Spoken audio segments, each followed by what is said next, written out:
Hey everybody, I've been over to Spring, Texas today, actually Tomball I believe it is, to drop off my vintage stereo, a turntable. One of my turntables needed some repair. I'm on the way home and I have an idea. Let's get a geocache right quick. What do you say? When I got a geocache with Jeff, with Calvin the Boston Terrierist and the Sock Monkey in Houston last week, I realized we're at Taco Bell, just showing you that, and about a half hour east of Brenham where I live. And I'm going to show you, this is going to be a very easy one. It's a very common type of geocache, but it's still fun. And it's actually in the parking lot of Taco Bell, and I'm going to show you how I know on the app where it is by looking at the aerial imagery, seeing where the cache is, the location of it. I know it's right there. It's called a skirt lifter, and I'll show you why in just a minute. First, let's look at how it looks on the app to come off the road and see where this cache is and how I get to it. You can see we're turning in here to McDonald's and Taco Bell parking lot, and you turn around here, you make this turn, and you can see with the aerial imagery the parking lot and the actual restaurant. And we're going to pull right over here, and we are 90 feet away, and we're going to go park right here, and we're right on top of it, close enough, and I'm going to get out and look for it.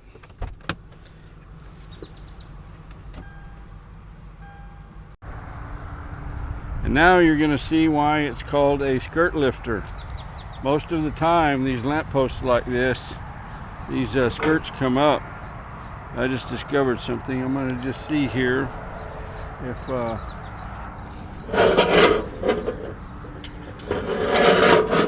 checked around, make sure there's no muggles in the area.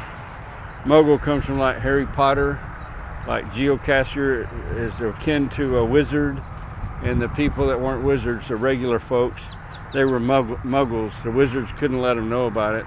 And the reason you don't want muggles to see you is they might not understand what you're doing, and they go see what you were looking at, and they might vandalize it or damage it or whatever. It's just best if someone not playing the game is not aware of what you're doing. But I have seen people that they look like nice people, and I would say, hey, I want to show you what I'm doing, and they appreciated it. Like families, I think there are people geocaching today because me and the Sock Monkey, while we were out geocaching, decided, hey, let's show them this and what we're doing.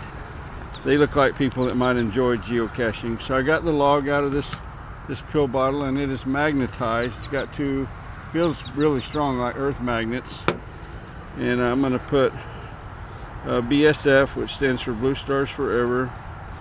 And today I believe is 15. I'm going to put the date right. So I not only signed the log to prove that I did find this, but I remember in elementary school braiding those things together. That's the only swag in here. And let's see, I need to put that back in the plastic bag. We're going to leave this geocache exactly how we found it. Put it back right where it was. And I also have to log this at the geocaching app so that I'll get credit for it in the database.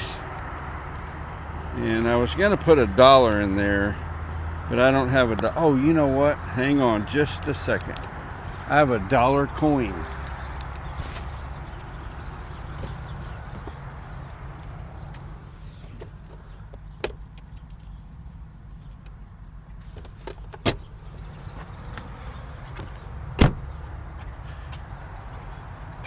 I have a $1 coin. And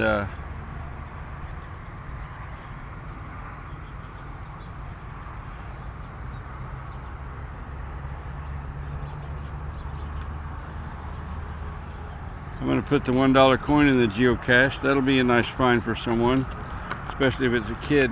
They can get them a soda at Taco Bell. So there we go. And of course, like I said, we're going to put this geocache right back where it was. Lift the skirt, put her in there, and there we go.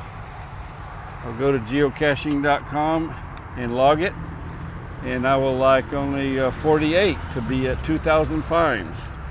And I realized I was so close to 2,000 in Houston, so I'm going to be getting some geocaches here for a while. I'm not going to go on a dedicated, like I used to, spend a whole day just geocaching all day long. Me and the Sock Monkey did that one day. We found 44 that day. And some people find hundreds in a day. Some of them team up and work with others. And we had a fun day that day, but I don't think I'll be doing that. I'm just gonna pull up the app every now and then as I'm traveling or going around. The thing about geocaching, like when I first started, there were quite a few, maybe 30 or 40 within 10 miles or so of Brenham. But after a month or so, or a few weeks, I had found all those. So I had to go further out, 15, 20, 25 miles away from Brenham to find new geocaches. So you can only find a geocache once, right? You know where it is, you've already logged it, you don't need to go back to that. And then once I found all of those, I had, 200, 300, 400 finds, but you'd have to go 30, 40 miles away from home to get a geocache. So I think now I've found it's more fun to just as you're out traveling and you're away from home, if you need to stretch your legs, a rest along the road, you pull up the app and see a geocache that's up ahead of you, maybe 5 or 10 or 15 miles down the road. Looks like a good spot, maybe an interesting geocache. And you click on it and say, what does it say? Route or locate or whatever. You lock in on it and it'll show you how far you are from it, and the closer you get, it'll show you closing in on it, and there you go, and you go get you that find. And it's fun, and it kind of breaks the monotony on really long rides. I like that part about it. So anyway, that's a skirt lifter, and hope you have a wonderful rest of your day. Treat other people the way that you want to be treated, including critters. Treat them well too. This is Todd, and that's what I saw today. See you next time.